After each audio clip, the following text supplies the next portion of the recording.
Tintin, son héritage est un des mieux protégés au monde. Et gare à ceux qui tentent de copier ou de parodier le célèbre reporter sans autorisation. Quand on est amoureux d'une œuvre, quand on est passionné par une œuvre, d'abord on la respecte. Deux auteurs ont utilisé l'image de Tintin. Ils risquent de le payer très cher. On peut tout parodier. A priori, on ne peut pas parodier Tintin. L'héritage est tellement bien gardé que certains amis d'Hergé sont inquiets. On ne peut plus décliner une œuvre, alors quoi, l'œuvre est morte, elle est enfermée en elle-même. Salon du livre à Paris. Cet écrivain qui fend la foule s'appelle Bob Garcia. Auteur de romans policiers, cet homme a une passion, Tintin.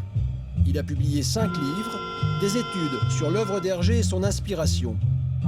Moulinsart, la société qui gère les droits de Tintin, a porté plainte.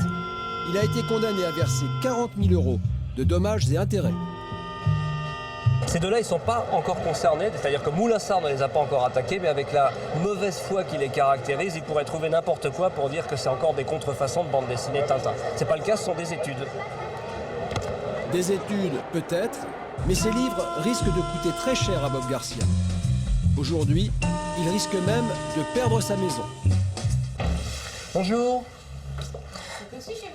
Ouais, c'est cossu maintenant, au bout de 15 ans de travaux, parce que quand on a acheté cette maison, elle était dans un état de délabrement total. Aujourd'hui, maintenant qu'ils ont ferré que j'avais une maison qui valait de l'argent, ils m'ont pris 2 hypothèques. Donc voilà, prise d'hypothèque très récente là. Une de 30 000 € au titre de la société Moulinsart.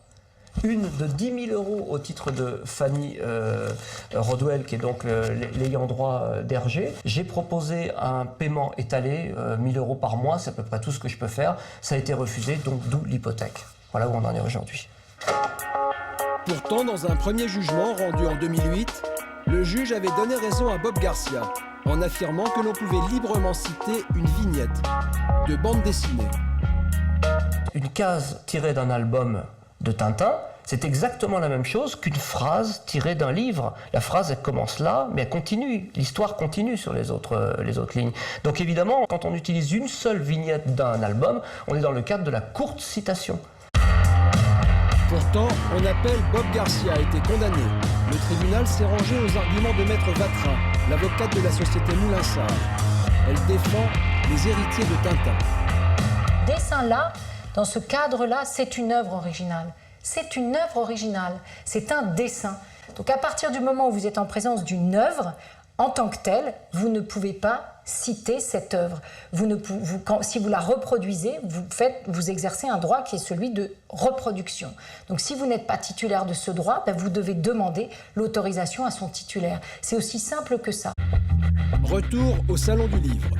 Un autre auteur a maille à partir avec les héritiers de Tintin. Il s'appelle Gordon Zola.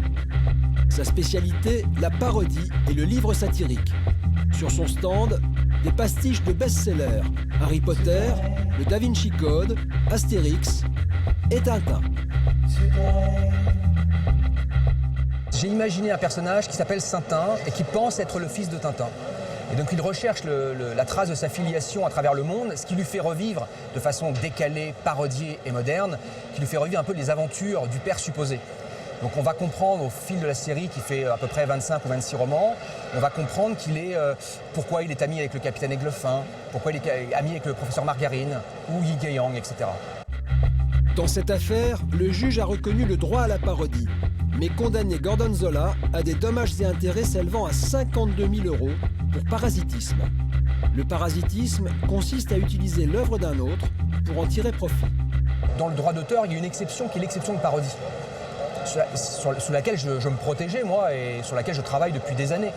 Donc on n'a pas bien compris comment on pouvait faire d'un côté de Gordon Zola un parodieur, reconnaissant clairement la parodie, avec les codes et les canons de la parodie, en même temps qu'un parasite, c'est-à-dire qui se sert de l'image commerciale de quelque chose pour faire de l'argent.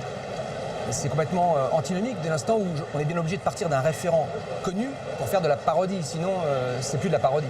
Il s'est servi de la notoriété de l'œuvre il s'est accaparé cette notoriété pour promouvoir ses propres ouvrages. Et ça relève, c'est constitutif d'un acte de parasitisme. C'est pareil, c'est l'entrée. À l'appui de sa démonstration, une œuvre mise en cause. Et puis en fait, on voit la même galerie ici. mais cette fois-ci prise. Voilà, et on voit le personnage qui sort, les mêmes personnages. Aujourd'hui, pour Gordon Zola et pour sa société d'édition, le temps est compté. La semaine dernière, j'ai eu les huissiers qui sont venus, par un commandement de payer, me réclamer 52 000 €. Et qu'est-ce que vous risquez concrètement? Dépôt de bilan direct, clé sous la porte. Pierre Sterckx est écrivain. Il a bien connu Hergé, le père de Tintin, et il s'insurge contre ces décisions de justice.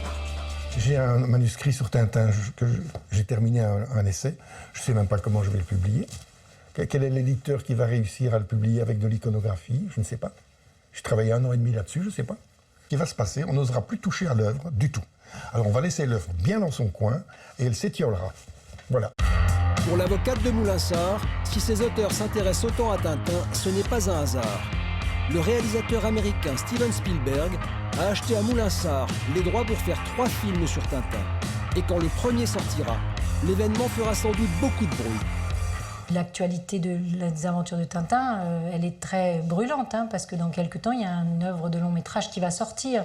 Donc je pense qu'il y a des petits malins qui pensent aussi qu'ils vont surfer sur cette actualité-là et sur tout ce qui va être fait autour de cette œuvre de long métrage et de la publicité qui va être faite. Donc non, je pense qu'ils y ont pensé, j'en suis quasiment certaine, évidemment, évidemment. Le premier volet, Le secret de la licorne, sortira en salle pour les fêtes de Noël en 2011.